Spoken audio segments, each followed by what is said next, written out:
결혼 7년 차였습니다. 큰 갈등도 없이 조용하게 살아왔고 아내는 늘 헌신적인 사람이었습니다. 아내는 겉으로는 그다지 애교 많거나 표현이 풍부한 스타일은 아니었지만 늘 나 아닌 누군가를 위한 삶을 사는 사람이었습니다. 여보, 나 오늘 헌혈하고 올게. 이 말이 시작된 건 결혼 3년 차 즈음이었습니다. 그때는 그냥 좋은 일 하는구나 하고 넘어갔죠. 그리고 그 뒤로는 매달 2번, 한 달에 꼬박꼬박 헌혈을 하러 나가더군요. 가끔은 주말 오후에도 평일 오전에도요. 정확히 말하면 헌혈센터 자원봉사였죠. 처음엔 헌혈이 목적이었다가 어느 날부터는 센터 도우미, 안내도 맡고 있다고 말했습니다. 봉사 시간도 센터 사정에 따라 유동적이라고 말하더군요. 처음엔 자랑스러웠습니다. 아내가 그런 의미 있는 일을 자발적으로 한다는 사실에 남편으로서 뿌듯하기도 했고요. 동네 지인들이나 제 지인들에게도 자연스레 자랑을 했습니다. 우리 아내요? 헌혈센터에서 봉사도 하고 헌혈증도 기부해요. 그녀는 SNS에 헌혈 팔찌나 인증샷을 자주 올렸습니다.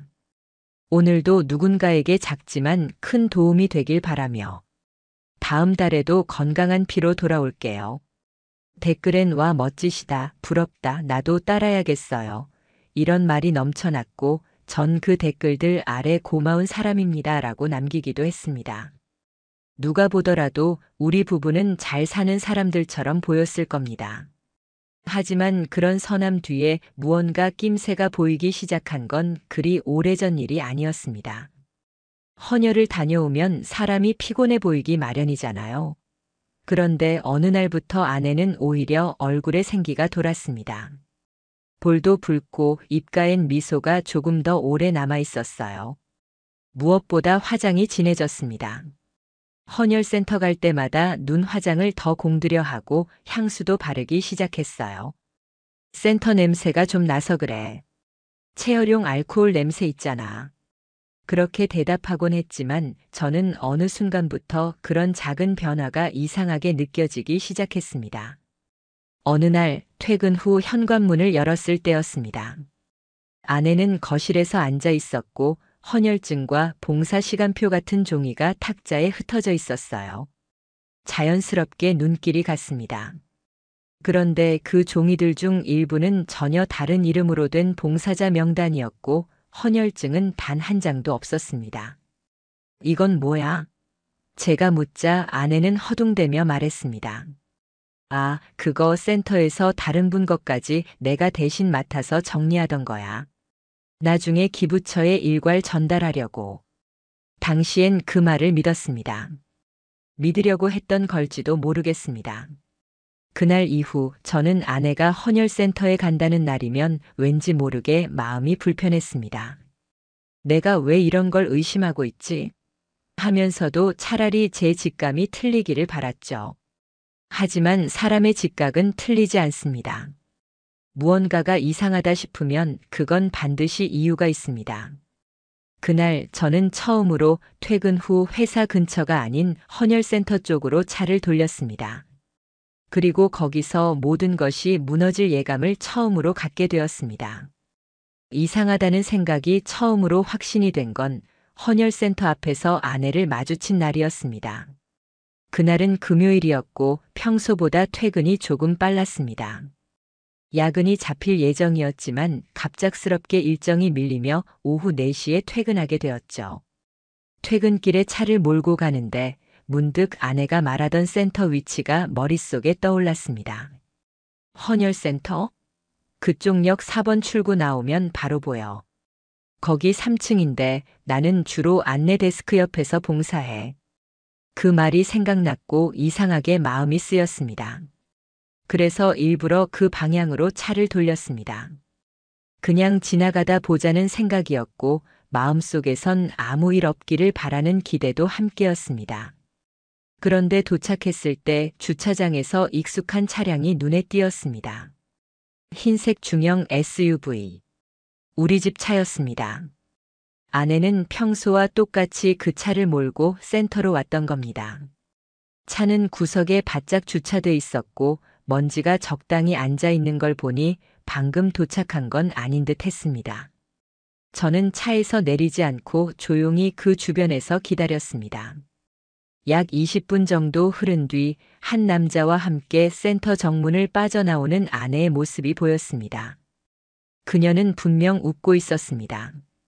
자주 보지 못했던 밝은 표정이었고 그 남자와 나란히 걷다가 문 앞에서 멈춰 섰습니다. 남자의 오른손이 가볍게 아내의 팔에 닿는 걸 봤습니다. 그녀는 그 손을 피하지 않았고 오히려 자연스럽게 남자의 팔을 툭 치며 웃었습니다. 그 장면은 그 어떤 말보다도 명확했습니다. 헌혈센터. 그곳은 단지 봉사를 위한 공간이 아니라 그녀와 그 남자가 함께 웃는 일상이 담긴 장소였던 겁니다. 저는 본능적으로 핸드폰을 꺼내 사진을 찍었습니다.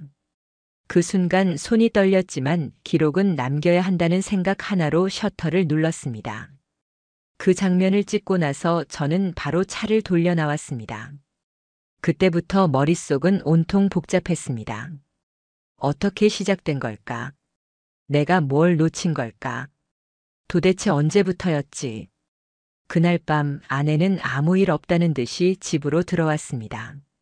손엔 작은 과일 바구니가 들려 있었고 오늘 센터에서 감사 선물로 주셨어라며 저에게 건넸습니다. 웃는 얼굴, 태연한 표정, 그리고 가벼운 목소리. 그런데 이상하게 그날은 그녀가 뿌린 향수 냄새가 훨씬 진하게 느껴졌습니다. 요즘 향수 바꿨어? 제가 물었습니다. 응, 센터 간호사 언니가 추천해줘서 한번 써봤어. 어때, 별로야? 아니야. 그냥 평소랑 좀 달라서. 그렇게 묻고는 말았지만 그 향기는 그 남자와 함께 있던 장면과 겹쳐 떠올랐습니다. 그날 이후 저는 아내의 일거수일투족을 주의 깊게 보기 시작했습니다. 그녀가 나갈 때는 무슨 옷을 입는지, 몇 시에 나가서 몇 시에 돌아오는지 가끔은 그 전날 저녁부터 확인해 두었습니다. 어느 날 아내가 나가기 전 욕실에 놓고 간 가방 안을 우연히 보게 됐습니다. 그 안에는 작은 화장 파우치와 함께 낯선 초콜릿 상자와 손편지가 있었습니다. 편지는 짧고 간단했습니다. 오늘도 와줘서 고마워. 너만 보면 시간 가는 줄 모르겠어. 익숙한 글씨체도 아니었고 이름도 없었습니다. 하지만 명확했습니다. 그 남자였습니다. 그 순간 제 안에서 뭔가가 무너졌습니다. 아내가 나가는 소리가 들리고 현관문이 닫히자마자 저는 마루에 주저앉았습니다. 왜 이런 일이 벌어진 걸까? 정말 내가 모자랐던 걸까? 하지만 후회하고 자책하기엔 너무 이른 시점이라는 걸 곧 깨달았습니다. 확실한 증거가 필요했습니다.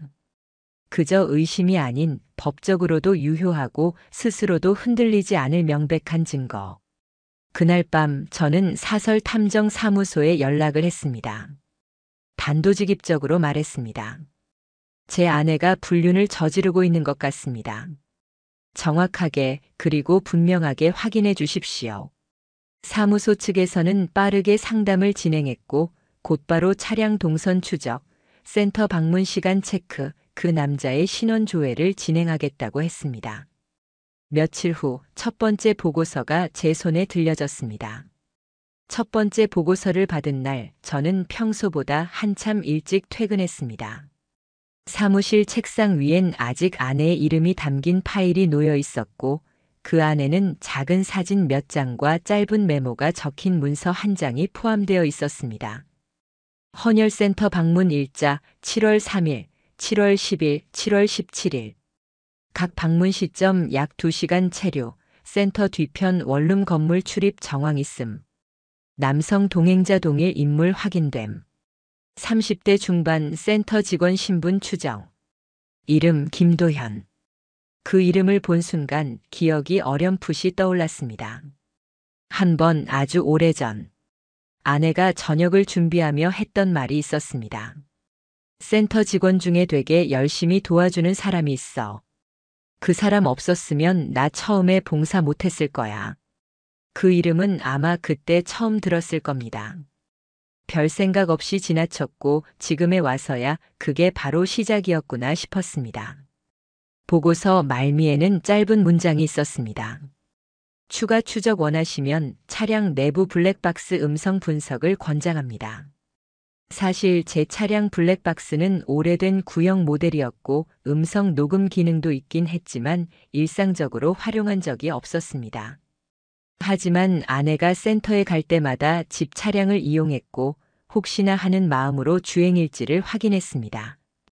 파일은 생각보다 많이 남아 있었습니다. 당시 기준으로 최근 30일치만 저장되어 있었지만 센터를 다녀온 날을 체크해 보니 일치하는 날짜의 영상이 남아있더군요. 저는 컴퓨터에 메모리 카드를 연결한 후 하나하나 영상을 열어보기 시작했습니다. 1시간, 2시간 기다림과 무의미한 주행 화면만 반복됐고 지쳐가던 순간 7월 10일 오후 1시 42분. 차 안에서 아내의 목소리가 또렷이 들렸습니다. 오늘은 내가 먼저 간다. 근데 아까 그 문자 봤어. 아니, 그렇게 대놓고 보내면 어떡해. 남자의 목소리는 작게 들렸지만 확실했습니다. 몰랐지. 그냥 내가 귀엽게 봐줄 줄 알았지. 그 이후엔 웃음소리. 그녀가 웃었습니다. 길고 가볍고 정말 편하게 웃더군요. 다음 주에는 좀 더 길게 보자. 지난번엔 너무 짧게 봤어. 그 대화는 제가 상상할 수 없었던 관계가 있었음을 암시하는 문장이었고 무엇보다 익숙한 둘만의 어투가 녹아 있었습니다. 저는 그 순간 손에 쥔 마우스를 놓고 그대로 고개를 숙였습니다. 눈앞이 흐릿해졌고 가슴이 무너지는 듯 했습니다. 그들의 말 한마디, 웃음소리 하나하나가 저를 산산이 조각냈습니다. 그날 밤 저는 아내가 샤워 중일 때 그녀의 휴대폰을 살펴보았습니다. 그녀는 평소에도 비밀번호를 따로 설정해 두지 않았고 제가 큰 의심을 하지 않았기 때문에 경계심도 없었습니다. 갤러리, 메신저, 통화 기록 모든 것이 너무나 깨끗했습니다. 그건 오히려 확신을 줬습니다. 지운 겁니다. 그냥 단순히 삭제한 것이 아니라 철저하게 관리해온 흔적이었습니다. 불륜을 저지르는 자가 아니라 장기적으로 관계를 유지하려는 자의 습관이었습니다. 그 순간 저는 작은 앱 하나를 설치했습니다. 삭제된 채팅 복구 도움이라는 이름의 프로그램. 전문적인 해킹이 아니더라도 간단한 캐시 데이터 복원으로 일부 기록은 복구가 가능합니다. 그리고 거기서 결정적인 흔적이 발견됐습니다. 나 오늘 그 향수 좋아? 지난번엔 좀 독하다고 했잖아. 오늘 건 완전 좋았어. 내 옷에서 그 향기 날 때 진짜 미칠 뻔했어. 근데 조심해. 지난번에도 내가 봤을 때 너무 티났어. 응, 알겠어. 요즘은 조심해. 남편은 전혀 몰라. 저는 그날 복구된 채팅 내용을 모두 캡처해 구글 드라이브에 올리고 블랙박스 음성 파일도 편집 없이 원본 그대로 저장했습니다. 모든 걸 확보한 이후 사설 탐정에게 다시 연락했습니다. 이번엔 얼굴이 정확히 보이게 사진을 찍어주세요. 그리고 그 건물, 그 원룸 안으로 들어가는 장면이 있으면 가장 좋습니다. 그 탐정은 조용히 알겠다고 했고 그 후 일주일 뒤 결정적인 사진이 제게 도착했습니다. 그녀는 그 남자와 함께 헌혈센터 근처의 낡은 원룸 건물 안으로 함께 들어가고 있었습니다. 도어락 비밀번호를 누르고 문이 열릴 때 아내는 자연스럽게 그 남자의 등을 떠밀 듯 안으로 들어섰습니다. 그 장면은 짧았지만 부부가 함께 살아가는 생활 공간을 연상시킬 만큼 익숙하고 자연스러웠습니다. 그때 저는 모든 것을 깨달았습니다. 단순한 감정 노름이 아니었습니다. 일회성 만남도 아니었습니다. 그녀는 사랑하고 있었고 저는 그 사랑에서 완전히 제외된 사람이었습니다. 결정적인 사진과 음성 증거를 확보한 후 저는 한동안 아무 말도 하지 않았습니다. 그걸 당장 들이밀어 분노를 터뜨리고 싶기도 했지만 어느 순간부터 그 분노조차 낭비라는 생각이 들더군요. 사람은요, 실망이 극에 달하면 조용해집니다. 그 조용함 속에서 무엇을 해야 할지 또렷해지더군요. 그래서 저는 가장 먼저 상간남을 찾아보기로 했습니다. 탐정이 알려준 이름과 주소를 토대로 그 남자가 일하는 헌혈센터의 지점을 방문했습니다. 물론 평범한 방문객처럼 위장해서요. 센터 안은 생각보다 한산했고 직원들도 대부분 젊었습니다. 몇몇 봉사자들과 나직하게 이야기하는 남자 하나가 눈에 띄었죠. 그가 바로 김도현이었습니다. 그는 생각보다 수수한 인상이었고 겉으로 봐선 딱히 비열한 느낌은 없었습니다. 하지만 제 눈엔 그 사람이 제 아내와 웃으며 시간을 보냈던 원룸 앞 사진이 그대로 겹쳐 보였습니다. 센터가 마칠 즈음 그를 조용히 불러 세웠습니다. 저기요, 김도현 씨 맞으시죠? 그는 의아한 표정으로 저를 보더군요. 예? 누구시죠? 저는 서정훈입니다. 지연이 남편입니다. 그 이름을 들은 순간 그의 얼굴이 굳었습니다. 무언가 잘못됐다는 것을 그도 바로 알아챈 겁니다. 혹시 시간 좀 내주실 수 있을까요? 단도직입적으로 드릴 말씀이 있어서요. 그는 망설였지만 결국 근처 커피숍으로 따라 나섰습니다. 사람 없는 구석 테이블에 앉자마자 저는 노트북을 꺼내 사진과 음성 파일, 복구된 메신저 일부를 보여주었습니다. 그는 말이 없었습니다. 입을 굳게 다문 채 그저 화면을 바라보다가 고개를 숙였죠. 정확히 언제부터였습니까? 그가 입을 열었습니다. 약 1년 정도 됐습니다. 어디까지 관계가 있었던 겁니까? 죄송합니다. 그 순간 제 내면에서 마지막 기대조차 완전히 사라졌습니다. 죄송하다는 말은 지금 무슨 의미가 있다고 생각합니까? 아무 의미 없다는 건 압니다. 그래도 할 수 있는 말이 그뿐이라서요. 그는 더는 변명하지 않았습니다. 거짓말도 하지 않았습니다. 어쩌면 그런 태도가 더 참담했는지도 모르겠습니다. 나는 단 한 번도 그와 아내의 관계가 1년이나 지속됐을 거라고는 상상조차 하지 않았습니다. 돌아오는 길에 제 손엔 또렷한 사실만이 남았습니다. 그녀는 사랑하고 있었고 그 사랑은 배신을 품고 제 등을 짓밟고 있었습니다. 집에 도착한 건 밤 10시 무렵이었습니다. 아내는 거실 소파에 앉아 TV를 보고 있었고 제 얼굴을 보자마자 익숙한 목소리로 말했죠. 오늘은 좀 늦었네. 밥 데워줄까? 그 목소리가 그 어떤 말보다 더 거슬렸습니다. 괜찮아. 우리 얘기 좀 하지. 아내는 고개를 끄덕였고 식탁에 마주 앉은 우리 사이에는 짧은 침묵이 흘렀습니다. 저는 노트북을 꺼내 김도현과 마주했던 장면, 사진, 메신저, 음성 파일을 하나씩 열었습니다. 그녀는 아무 말 없이 화면을 바라보더니 이윽고 입을 열었습니다. 다 알았구나. 단순한 그 말 한마디에 모든 게 담겨 있었습니다. 놀람도 없었고 변명도 없었고 심지어 죄책감조차 느껴지지 않았습니다. 왜 그랬어? 제가 물었습니다. 우린 그렇게까지 멀어진 적 없었잖아. 그녀는 한참을 말없이 있다가 천천히 입을 열었습니다. 여보, 당신이랑 살면서 늘 좋은 사람이 되고 싶었어. 하지만 어느 순간부터 내가 투명해졌다는 생각이 들었어. 나를 여자라고 느끼게 해주는 사람이 너무 오랜만에 나타났어. 그게 이유야? 사람 하나 망가뜨릴 만큼 그런 게 이유가 될 수 있어? 그럴 수 없다는 거 알아. 하지만 그땐 그냥 그 순간이 너무 따뜻했어. 누가 날 바라봐주는 그 눈빛이 너무 오랜만이라서. 저는 더는 묻지 않았습니다. 그녀는 울지도 않았고 붙잡지도 않았습니다. 이혼은 조용히 합의로 진행됐습니다. 저는 감정 소모를 줄이고 싶었습니다. 그 대신 상간자 소송을 진행했습니다. 김도현에게는 명확한 증거와 자료를 정리해 법적 절차를 밟았습니다. 그제서야 아내는 흔들리는 목소리로 처음 말했습니다. 그 사람까지 망가지게 하지 말아줘. 내가 다 책임질게. 하지만 저는 대답하지 않았습니다. 이미 모든 것이 늦어버린 후였기 때문입니다. 이혼은 생각보다 빨리 마무리됐습니다. 증거가 너무 명확했고 그녀도 더는 부정하거나 버텨볼 여지가 없다는 걸 알고 있었던 것 같습니다. 저는 감정으로 싸우지 않기로 했습니다. 울거나 소리치거나 붙잡지 않았습니다. 대신 법으로 가기로 했습니다. 가장 차갑고 가장 선명하게.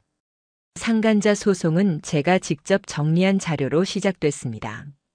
차량 블랙박스 음성 파일, 사설 탐정이 촬영한 사진, 복구된 메신저 기록, 주차장 CCTV 캡처, 그리고 아내 명의로 결제된 원룸 관리비 내역까지. 변호사는 한 장 한 장 넘겨보며 말했습니다. 이 정도면 명백한 부정행위입니다. 상대방이 다툴 여지 없이 전액 인정될 확률이 높습니다. 실제로 그 남자는 처음엔 둘의 관계를 완강히 부인했습니다. 하지만 음성 파일이 제출되고 나서는 아무 말도 하지 않았습니다.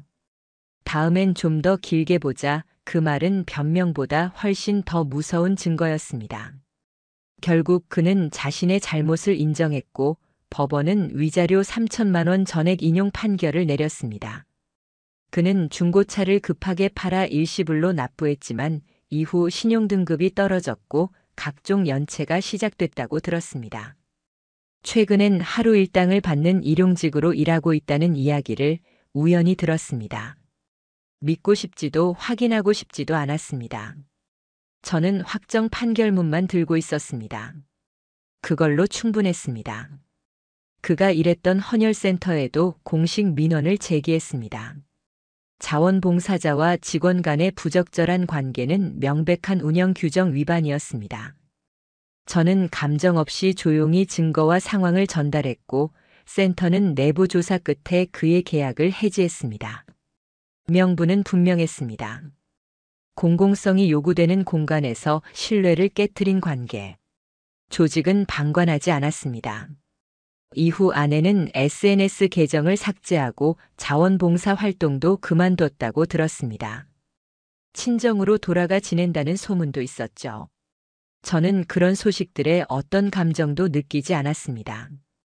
화도 통쾌함도 없었습니다. 단지 끝났구나 그 생각만 들었을 뿐입니다. 이혼 판결이 난 뒤 그녀는 한 번 연락을 해왔습니다. 그 사람 너무 몰아붙이지는 말아줘. 내 책임이 더 크니까.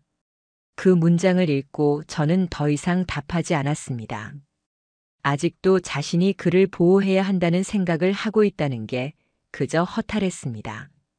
나는 복수했습니다. 법으로, 판결문으로, 위자료로, 직장 징계로. 그리고 무엇보다도 저는 무너지지 않았습니다. 분노에 휘둘리지 않았고 증오로 자신을 해치지도 않았습니다. 나는 끝까지 이성적으로 나를 지켰고 그걸 증명할 모든 문서를 손에 쥐고 있습니다. 이제는 한 달에 2번 심리 상담을 받습니다. 내 감정을 쓸어내고 비워내고 새로 채워가는 과정. 상담사에게 제 이야기를 처음 했을 때 그는 말했습니다. 당신은 자신을 아주 잘 붙잡고 계십니다. 그런 사람은 금방 회복합니다. 그 말이 참 고맙더군요. 헬스장에도 다니고 회사 일에 더 몰입하고 있습니다. 주말이면 산책을 나가고 라디오를 틀고 차를 오래 몰기도 합니다. 시간이란 건 정말로 약이 되는구나. 요즘은 그걸 느낍니다. 그들은 무너졌고 저는 남았습니다. 그게 제 복수입니다. 인터넷에 올려 퍼뜨리거나 이름을 언급하거나 그런 방식은 쓰지 않았습니다. 저는 더럽지 않게, 더 망가지지 않게 저 자신을 보호하며 복수했습니다. 이제는 다시 누군가를 믿을 수 있을까? 그건 잘 모르겠습니다. 아직은 조심스럽습니다. 하지만 적어도 저는 이제 제 인생을 누군가의 뒤통수에 맡기지 않을 겁니다. 한때 누군가의 향기에 속았고 누군가의 거짓에 무너졌던 내가 지금은 내 삶의 중심에 있습니다. 법정에서 받은 그 판결문은 이제 서랍 속에 조용히 들어 있습니다. 볼 일은 더 없을 겁니다. 그냥 어떤 선택의 기록. 어떤 복수의 종지부. 그리고 내 자존심이 흔들리지 않았다는 마지막 증거. 저는 졌지만 무너지지 않았습니다. 그들은 이겼다고 착각했지만 결국 가장 낮은 곳에서 끝났습니다. 이게 내가 선택한 가장 깨끗하고 조용한 복수였습니다. 그리고 내 삶의 진짜 시작이었습니다.